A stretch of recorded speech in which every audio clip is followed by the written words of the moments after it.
Freedom reigns supreme, and Justin Trudeau is just about to find out how much his pockets are going to be emptied by another lawsuit. Let's get into it.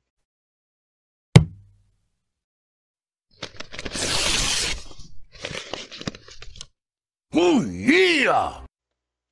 What's going on, ladies and gentlemen? Welcome back to The Fringe. Valentine's Day is a day where I've often said it's commercialized. It's used to get people to go out and spend money, to do things with their spouses.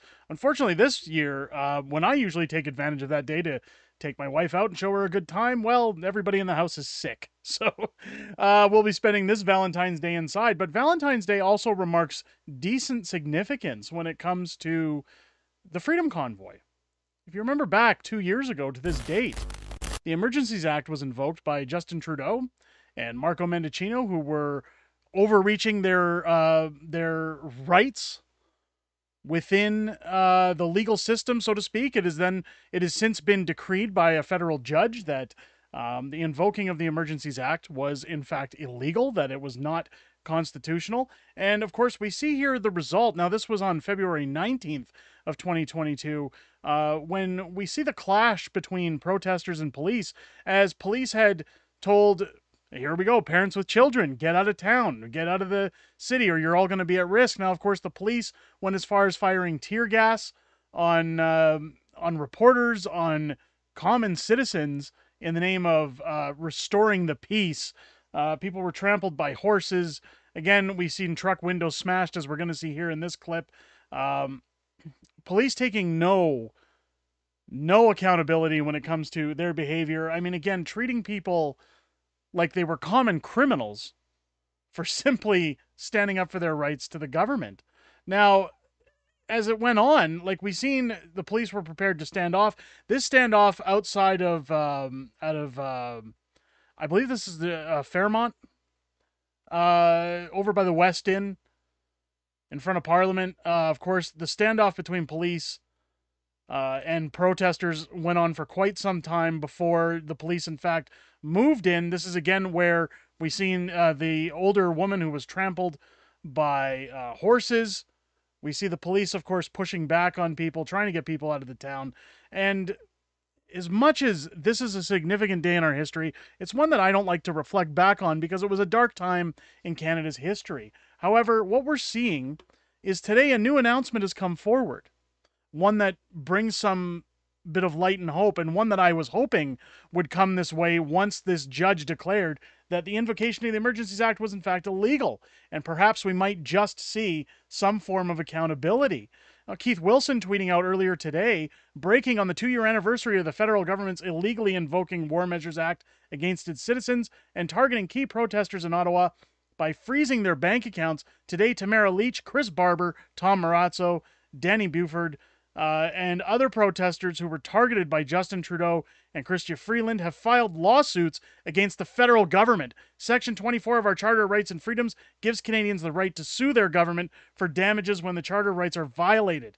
Doing so affirms the seriousness of respecting Charter rights and is intended to deter future governments from breaching Canada's fundamental rights. The lawsuit seeks $2 million in damages. Now, I did catch a comment earlier when this tweet went out, because people like the pleb were saying $2 million is letting them off light. However, it was reiterated that this is $2 million per person that is seeking damages for what went on. If you remember, Tamara Leach was thrown into isolation. She was thrown into isolation for a number of days, which was just a concrete floor, dirty room, no windows, no light.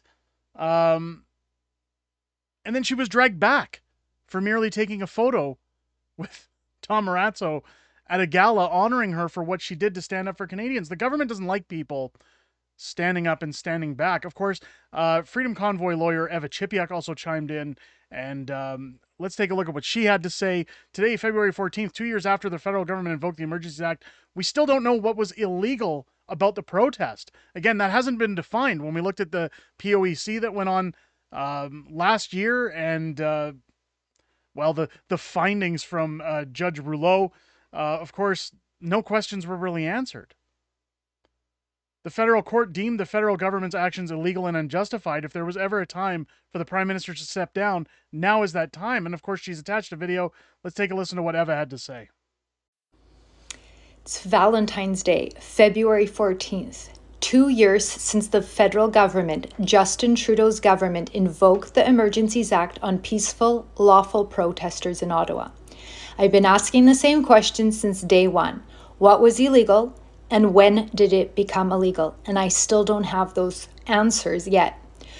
Also, we have a decision from the federal court that found that the government's actions were unconstitutional and illegal. They overstepped their boundaries, and invoking the Emergencies Act was not justified. At the Public Order Emergency Commission, I made a statement. The Prime Minister may have heard some of those statements, but he certainly wasn't listening. So I'd like to read some of those statements again today. The government's response to the protests by invoking the Emergencies Act was a further reach in power over people instead of power by the people. In response to the unprecedented unison of voices of many Canadians, including a voice by way of millions in donations to the cause, the Government of Canada refused to engage and listen to the people. Instead, by invoking the Emergencies Act, the government stepped even further into their oppressive governance by quashing the most fundamental right that belonged to a Canadian democracy. That is to come together in their nation's capital, in front of Parliament, to engage in dialogue with their elected officials. Protesting is, in fact, the people trying to have a dialogue with their government as a last resort of engagement, when all other avenues of discourse have failed or have been censored. A healthy democracy demands continuous engagement between people and government. And when the government uses violence to assert its power over the people, the fabric of democracy is torn. I've been making some really strong points here and great points as to why this is such an important court case. And a lot of people may say, well, this is just another lawsuit. Nothing's going to come of it. I beg to differ. When you look at the ongoing trial for Tamara and Chris Barber, this was a trial that was supposed to wrap up in October of last year. And it's being delayed now until March, simply because prosecution has nothing. They have nothing to make their case. If they did have anything to make their case, this would have been sealed and shut ages ago. And again, this is speculation. I'm certainly not being told this by anybody in that camp. But I simply believe that if they had anything to catch these guys on or charge them with, it certainly would have been done in a swift manner. But I'm going to let Eva wrap up her opinion here. I just wanted to chime in that again, I find this court case to be very significant and hopeful. But let's hear what she has to say finishing up. The fact is, it does not matter which side of the protest you are on. To be Canadian is to value human dignity, kindness, community, compassion, and love. It's not normal to hate and divide. The government does not define us. We do. The collective of many diverse groups across the country. The protest in Ottawa brought so many Canadians from all different walks of life together. It was an opportunity for reconciliation, for uniting, and forging relationships despite so many differences and obstacles. The protest in Ottawa gave people hope, and it humbled all of us. What we saw in Ottawa is emblematic of what it means to be Canadian, and that is what terrifies the Government of Canada.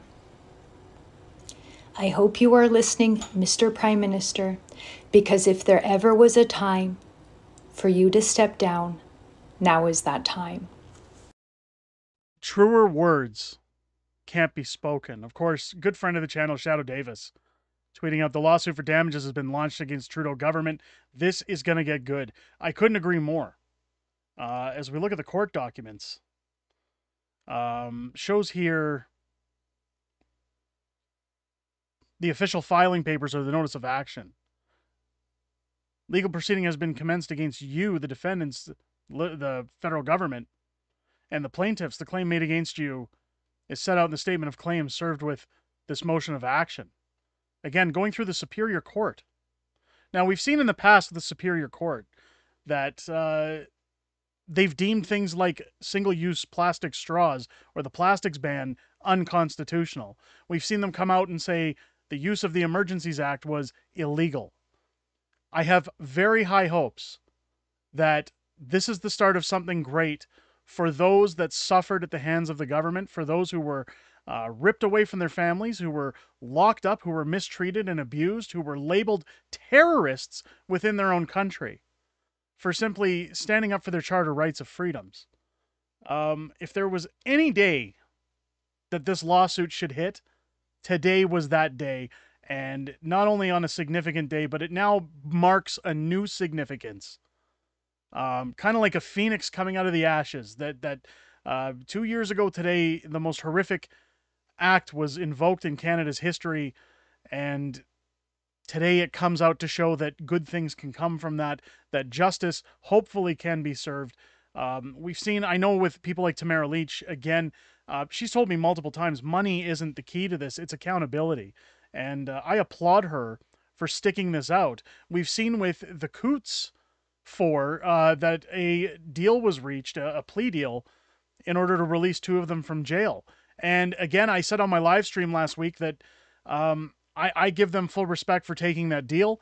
These are people, again, who were separated from their families for 2 years, who were locked up, who were probably mistreated, who aren't being given their fair day in court. To spend that much time away from your family, I'm sure it's very low-hanging, tempting fruit for you to say, I'll take the plea deal just to get out of here. The problem with taking those plea deals is that as soon as you get out of jail, all accountability to the government is dropped, and they move on, you move on, and you try to repair the foundation of your life that's been disrupted by this tyrannical dictatorship of a government. Now, Tamara, whose conditions were horrible at the beginning but have improved over time, of course, sticking out her plight against the government. Chris Barber taking attack after attack against his livelihood, his business, and multiple others. I merely state these two individuals because they're the two that I keep in touch with the most, that I hear the most stories from, and I'll be bringing those stories to you guys as this develops. Buckle up, as the tweet says, accountability is starting. Buckle up.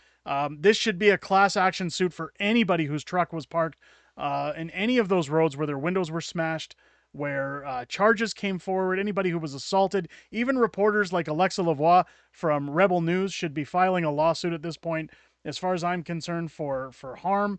I think they've got all the ground to stand on at this point, and I couldn't be happier to see how things go. Good things did come out of the Freedom Convoy. I believe it was the end of our pandemic. I believe that was the start of the end of our pandemic measures. A lot of people differ in opinion on that, and that's okay. One good thing that came out of that was a best-selling book, How the Prime Minister Stole Freedom, which I'll remind everybody is available signed for a limited time only. You've got just over a week left to grab those copies before the store is shut down permanently. Now, you can get books on Amazon still, but these are ones that come from me direct, signed. They're on clearance right now.